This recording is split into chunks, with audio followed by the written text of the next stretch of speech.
ঢাকা থেকে Agartala long March করবে BNP.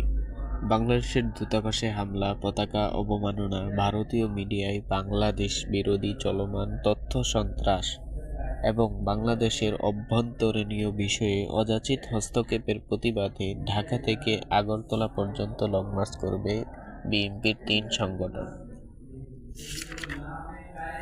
কাল বুধবার ১১ ডিসেম্বর সকাল ৮টায় আগরতলা অভিমুখে এই লং মার্চ শুরু হবে।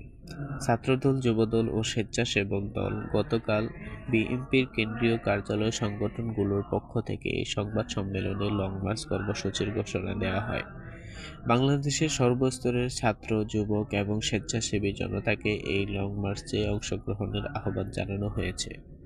সংবাদ সম্মেলনে উপস্থিত ছিলেন যুবদল সভাপতি আব্দুল মোনায়েম মুন্না, যুবদলের সাধারণ সম্পাদক নুরুল ইসলাম নয়ন, স্বেচ্ছাসেবক দলের সভাপতি এস এম জিলানী